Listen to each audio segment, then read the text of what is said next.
Have you ever met someone so charismatic, so persuasive, that they could make you believe anything they say?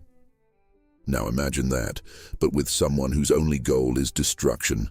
That's Johan Liebert, one of the most terrifying and manipulative villains in anime history. Today, we're going to break down exactly how Johan manipulates people, the psychological tactics he uses, and how those same techniques are used in real life. This isn't just a discussion about an anime character. It's a lesson in the dark side of human psychology. So, let's dive in. Chapter 1.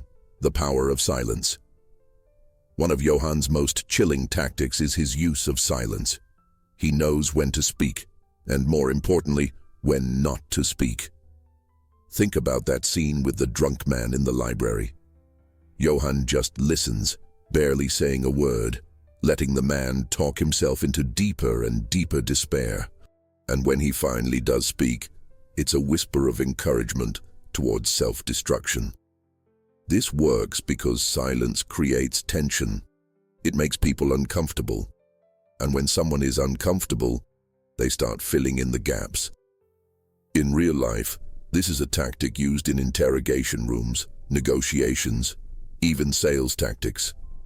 If you let someone talk long enough, they'll reveal more than they intended. And if you use silence strategically, you control the conversation without even saying much. Johan also leverages silence to assert dominance. In many conversations, he lets others talk themselves into paranoia, fueling their fears without directly instigating them.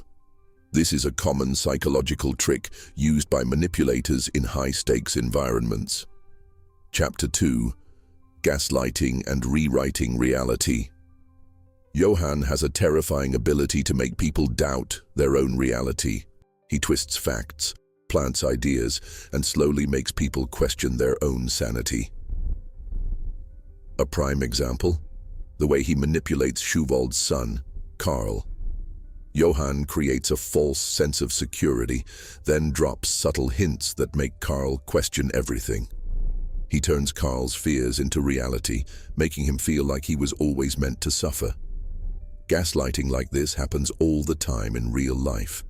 In toxic relationships, narcissistic leaders, and even cults. If someone controls the narrative, they control your perception of reality. This tactic is also used in politics and propaganda, by constantly shifting the truth and making people question their memories. Powerful figures can manipulate large groups into following their agenda without question. Chapter 3. Fake Empathy and Mirroring. Johan is a master at making people feel understood. He mirrors their emotions, their pain, their dreams, but it's all a performance. Remember how he manipulated the boy at the orphanage? He made the child feel like they were the same, like they had a shared experience. This created trust. And once trust is established, manipulation is easy. This is a real-life tactic used by con artists, manipulators, and even social engineers. They reflect back your emotions to make you feel connected. But that connection is just a tool for control. In social situations, mirroring is a powerful technique to gain trust. People naturally gravitate towards those who seem to understand them. Johan uses this instinct against his victims, making them believe he is their ally before betraying them. Chapter 4. The Fear Tactic. Johan doesn't just manipulate through charm, he also uses fear. And what makes his fear tactic so effective is that he never directly threatens anyone. Instead, he lets them build their own nightmares. Take the infamous rooftop scene. Johan never raises his voice. He never explicitly says he's going to kill someone. But the way he speaks, the way he looks at people, it plants fear in their minds. And fear is a powerful motivator.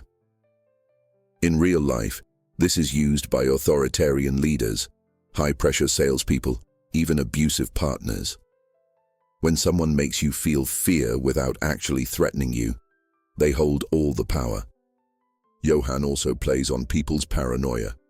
He ensures that his victims are always looking over their shoulders, doubting every interaction. This method is effective because a fearful mind is easier to control. Chapter 5. The Art of Disappearing. Johan doesn't always control people by being present. Sometimes his greatest manipulation comes from simply disappearing. He lets others search for him, obsess over him, build their own illusions about him. Dr. Tenma, for example, spends most of the series chasing Johan's shadow. And that's intentional. Johan knows that an unseen force is often scarier than one you can confront. In real life, this is how some toxic relationships work. Someone disappears, makes themselves unavailable, and suddenly you can't stop thinking about them. It's psychological warfare. By removing himself from the equation at key moments, Johan lets fear and obsession do the work for him. The absence of his presence creates a vacuum, which people then fill with their worst fears. Johan Liebert is terrifying not because he's a monster, but because he's human. His tactics aren't supernatural, they're psychological, and they're used in real life more often than you think. The question is, would you recognize them if someone tried to use them on you?